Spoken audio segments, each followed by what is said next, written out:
Salve pessoal, meu nome é Diego Luiz Moura e esse é o primeiro vídeo de uma sequência de vídeos que eu vou discutir as questões de concurso sobre as abordagens no ensino da educação física. Bom, a metodologia eu vou continuar seguindo a mesma. Vou apresentar 3 questões aqui, vamos fazer uma leitura conjunta dessas questões, na sequência o gabarito oficial, e em seguida eu vou fazer alguns comentários e reflexões a partir do olhar das abordagens pedagógicas para a gente entender por que a resposta estava correta e as outras estavam erradas. Ok? Então, vamos agora lá para a tela do computador acompanhar as questões. Salve pessoal, estamos aqui então já na tela do meu computador. Então antes de a gente começar aqui a sequência das questões, gostaria de lembrá-los, aqueles que ainda não se inscreveram no canal, que se inscrevam e compartilhem esse vídeo com outros colegas que estão se preparando para concurso público. Bom, essa primeira questão aqui é da Prefeitura Municipal de Cachoeira de Macacu, em 2010. E ela diz o seguinte: segundo Darido, qual a abordagem que tem alertado sobre a importância da educação física e da educação contribuírem para que as mudanças sociais possam ocorrer, diminuindo as desigualdades e injustiças sociais? Letra A, higienista. B, construtivista. C, plural. D, cultural. E E, crítico superadora. Bom, se você quer ter um tempinho maior para responder essa questão, você dá pausa agora nesse vídeo. E se você não deu pausa, eu vou continuar na sequência.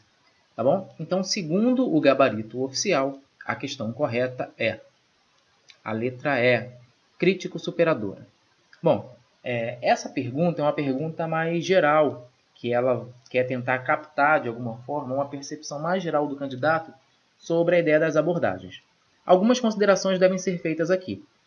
Primeiro, que ele está se referindo diretamente com a obra da Darido. Digo isso porque em algumas questões sobre a abordagem não necessariamente citam a Darido, mas citam diretamente os autores fundantes dessas abordagens. Então aqui ele está se referindo a Darido. O que isso causa? Que vai ser colocado sobre a quantidade e o nome pela qual a Darido cita na obra dela. Por que eu estou dizendo isso? Porque nessa perspectiva não existiria uma abordagem higienista. Então não há no material da professora Soraya Darido nenhuma menção a uma abordagem higienista. Nós sabemos que o movimento higienista é um movimento importante no campo da educação física para sua constituição, inclusive na escola, mas não há essa abordagem. Então, a letra B. A letra B é a construtivista, que vai ter uma relação, uma influência piagetiana, basicamente relacionando no campo da educação física ao professor João Batista Freire. A questão C e D tem uma pegadinha aí, porque a abordagem que se encontra na obra da Darido é a cultural, a D. Só que essa abordagem que a Darido chama de cultural se refere à obra do professor Josimar da Olho, que em algumas produções ele também a chama de plural. Então, na verdade, a C e D se referem à mesma coisa. Então, se são a mesma abordagem, dificilmente poderiam estar contempladas. Além disso, essa abordagem plural e cultural, como eu vou poder comentar isso em outros vídeos aqui, ela tem um aparato mais do campo da antropologia. Sobrando a letra E, a crítica superadora. E aqui uma coisa que é importante marcar, que está no enunciado da questão, é a ideia das desigualdades, a diminuição das desigualdades e injustiças sociais, que vai se referir especificamente às teorias mais críticas. Então, aqui era a letra E. Então, não esquece de comentar aqui se você acertou, se você errou, qual foi o nível de dificuldade dessa questão. Enquanto vamos para a segunda. Bom, então vamos agora aqui para a segunda questão. Essa questão é do município de Barreiros, em Pernambuco. Você pode observar que é uma questão um pouco mais longa. Isso vai acontecer muito nas questões sobre as abordagens, porque por se tratar de referenciais teórico-metodológicos, eles acabam explicando, então isso vai tomar um espaço significativo. O que isso envolve para os candidatos é que devem redobrar a atenção na leitura, principalmente no enunciado. Então, vamos agora à leitura da questão. E ela diz assim: os processos avaliativos precisam estar sintonizados com o planejamento e os procedimentos metodológicos, e estes, coerentemente, devem ter como referência uma mesma teoria pedagógica. De acordo com a afirmação acima, assinale o único aspecto, dentre os listados abaixo, sobre a avaliação que não se encaixa nas conhecidas abordagens críticas da educação física. A. Avaliar de fora que a nota permita constatar a aproximação ou distanciamento do eixo curricular privilegiado no projeto pedagógico da escola de forma geral e do componente curricular educação física de forma específica. B. Decisões avaliativas tomadas em conjunto, privilegiando o diálogo, a comunicação e a interação entre aluno e professor. C. Avaliação feita em consonância com as intencionalidades pedagógicas dos envolvidos no processo da aula. D. Avaliação referenciada na compreensão crítica da realidade escolar e humano-social do aluno. E. O significado da avaliação é o do mérito esportivo, e sua forma são os testes esportivos motores. Bom, se você quer ter um tempo maior para fazer a leitura da questão do enunciado, você dá pausa nesse vídeo. E agora eu vou continuar na sequência, apresentando a resposta oficial segundo o gabarito. E de acordo com o gabarito, a resposta foi a letra E. Bom, vamos então observar algumas coisas importantes aqui, principalmente que vão surgir nesses enunciados. A primeira é que o enunciado ele vai colocar uma situação invertida. Então, ele vai pedir o único aspecto que não se encaixa, ou seja, qual é o aspecto que está errado, né? Sobre o quê? Sobre as abordagens críticas. Então, vamos ter dessas 5 questões, 4 delas estão relacionadas com as abordagens críticas e uma delas não está.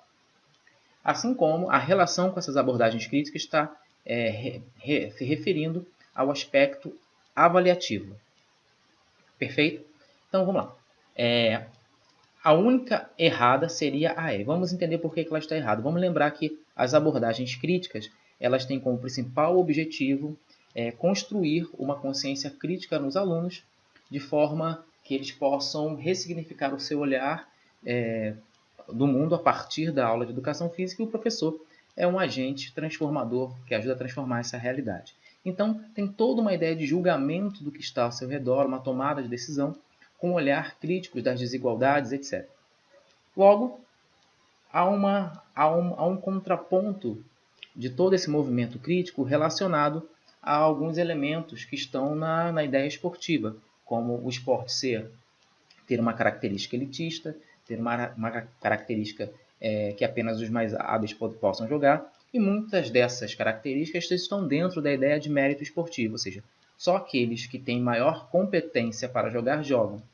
E é exatamente o que vai ter aqui na E. O significado da avaliação é o do mérito esportivo, e sua forma são os testes esportivos motores.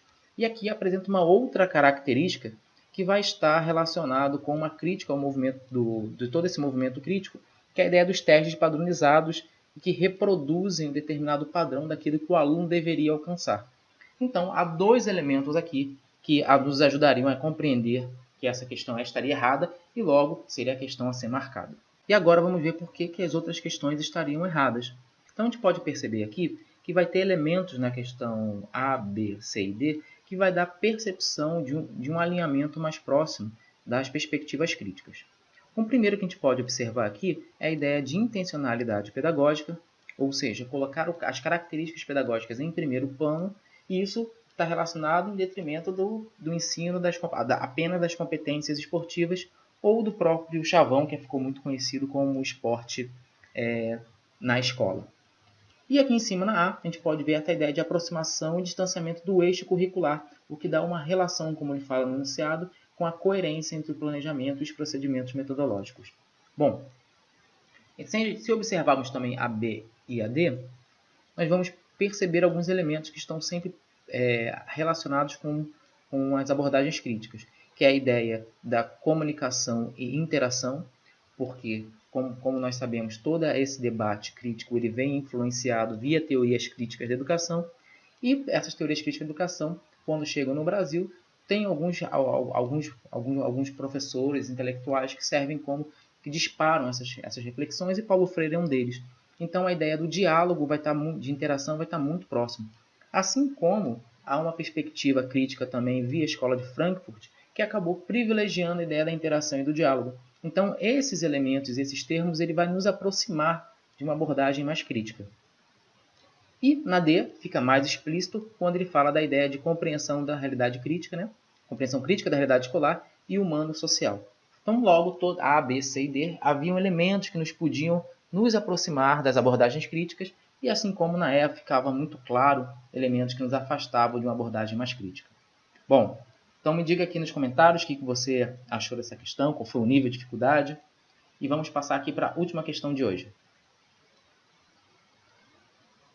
Bom, Essa é uma questão que vai trazer a abordagem dos jogos cooperativos. E ela diz o seguinte: baseando-se no padrão de atitude que Broto coloca para os jogos cooperativos, leia com atenção e assinale a sequência correta das indicações abaixo, afirmando quais são verdadeiras ou falsas. 1. Exclusão. 2. Parceria. 3. Criatividade. 4. Rivalidade. E aí tínhamos as opções: A. FVVF, B. FFVV, C. VFFF, D. VVFV, e E. FVFV. Bom, então aqui o esforço era relacionar esses 4 elementos com a sequência que aparece aqui nas opções. Então, para você poder organizar isso direitinho, dá pausa nesse vídeo. E agora, na sequência, eu vou passar para a resposta oficial do gabarito. E segundo o gabarito, a resposta correta foi a letra A, FVVF. Bom, aqui é importante lembrar que essa perspectiva dos jogos cooperativos, do qual a Darido vai trazer na obra dela como abordagem de jogos cooperativos, ainda estava no início dessa discussão. Inclusive, se vocês puderem pegar lá a obra e ler, elas vão até colocar que ainda muitas reflexões ainda estariam por vir. E, de fato, o debate sobre jogos cooperativos avançou em alguns pontos. Ainda era um debate preliminar no momento da publicação da obra, em 2003. Mas as características clássicas já apareciam lá. Então, de alguma forma, a perspectiva das abordagens dos jogos cooperativos, elas vão privilegiar o jogar junto em detrimento da competição e do sentimento de que apenas alguns ganham e outros perdem. Então, é dar ênfase à característica das quais se pode jogar junto, a relação de cooperação e as relações positivas que a prática esportiva e corporal poderia proporcionar. E claro que há também uma perspectiva nos jogos cooperativos de que todas essas características elas não são inatas ao ser humano, mas nós aprendemos a competir. Então, se nós aprendemos a competir, nós também podemos aprender a cooperar. Logo, aqui nessa coluna, todos os valores que não estivessem relacionados com a ideia de cooperação estariam errados. Então, nós temos o primeiro, exclusão, falso. O segundo, parceria, verdadeiro. O terceiro, criatividade, verdadeiro. E o quarto, rivalidade, falso. Bom, essas foram aqui as 3 questões de hoje. Quero saber qual foi a sua opinião sobre essas 3 questões, o nível de dificuldade, quais você acertou, quais você errou. E também aproveite e coloque aqui sugestões de outros materiais para eu possa comentar de questões de concurso público. E te peço para você não esquecer de curtir e compartilhar esse vídeo com outros colegas que estão participando de concurso público para que eles possam também se preparar. No demais, agradeço aqui, um grande abraço e até o próximo vídeo.